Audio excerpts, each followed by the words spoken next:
In 2001, a man bought a wine cabinet at an estate sale in Portland, Oregon. Within weeks, he was having nightmares so violent he would wake up with bruises. His hair was falling out. The people around him were getting sick. Everyone who came into prolonged contact with this box reported the same thing, the same nightmare, the same shadowy figure, the same overwhelming sense of dread. He sold it. The next owner's health deteriorated. The next owner after that reported the same. This object has now passed through multiple hands, been studied, been locked away, and been the subject of a horror film. It is called the Dybbuk box, and whether you believe in the supernatural or not, what happened to the people who owned it is genuinely difficult to explain. The story begins with a woman named Havila, a Holocaust survivor who emigrated to the United States after World War II. She lived in Portland, Oregon, for decades, and when she died at the age of 103, her family held an estate sale. Among her belongings was a small wine cabinet, a simple wooden box with a sliding panel door. Kevin Manis, a furniture dealer and craftsman, bought the cabinet at the estate sale. He tried to speak with Havila's granddaughter about it, and her reaction was immediate and intense. She told him the box had been kept in a specific place and was never, ever to be opened. When Manis asked if she wanted it back, she said no. Emphatically. She did not want it in her home. Inside the box, Manis found a strange collection of items: two 1920s pennies, a small granite statue engraved with the Hebrew word shalom, a dried rosebud, a golden wine cup, a lock of blonde hair bound with cord, and a lock of dark hair bound with cord. There was also a candle holder with octopus-shaped legs. In Jewish mystical tradition, specifically in Kabbalistic thought, a Dybbuk is a malicious spirit, the dislocated soul of a dead person that clings to the living. It attaches to objects, to places, to people. A Dybbuk box is a container meant to trap such a spirit, to contain it. Whether Havila believed the box held a Dybbuk, or whether she was using it in some other spiritual practice, we cannot know. But the instruction was clear: do not open it. Manis opened it. What happened next has been documented by Manis himself in considerable detail, and later corroborated by subsequent owners. I want to be transparent: this is a case where the evidence is entirely testimonial. There is no laboratory proof that a wooden box can cause nightmares. But the consistency of the accounts across multiple unrelated people is what makes this case unusual. Manis gave the cabinet to his mother as a birthday gift. On the day she received it, she suffered a stroke. She lost the ability to speak. When she could communicate again, she spelled out, letter by letter, HATEGIFT. She never recovered fully. He gave it to other people. Each one returned it, usually within days, reporting the same thing: an overpowering smell of cat urine and jasmine, nightmares involving an old hag figure, and a sense of being watched. His shop employees refused to be alone with it in the room. Manis himself began experiencing the nightmares. The same figure. An old woman, not moving normally, jerking, contorted, always at the edge of his vision. He would wake up with bruises he could not explain. He said he felt physically drained, as if something was pulling energy from him. His hair began to thin. He sold the box on eBay in 2003. The listing described the box and its effects honestly. It went viral before viral was really a concept. The buyer was a man named Jason Haxton, the director of a medical museum in Missouri. Before I tell you what happened to Jason Haxton and what happened when he had the box scientifically tested, if stories like this keep you up at night, you are exactly the kind of person who should be subscribed to Mind Trap. We go where logic meets the unexplained. Hit subscribe, tap the bell, and let us keep going. Jason Haxton is not a casual collector. He is a medical professional, a museum director, and someone who approached the box with a researcher's mindset. He purchased it specifically to investigate the claims. And then the same things started happening to him. Nightmares. The same old hag figure. Welts and rashes on his skin that appeared without cause.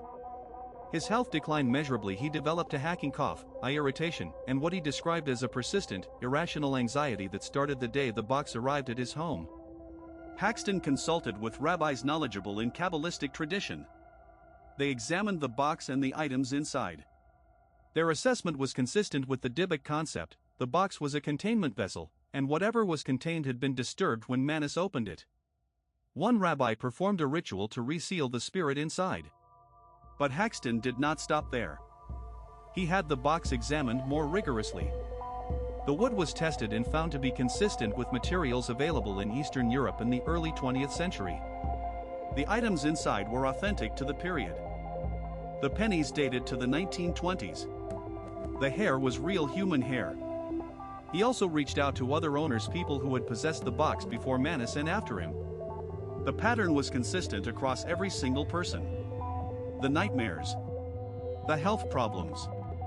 The smell. The shadow figure. People who had no contact with each other, who lived in different states, who had no reason to coordinate a story, all described the same experience.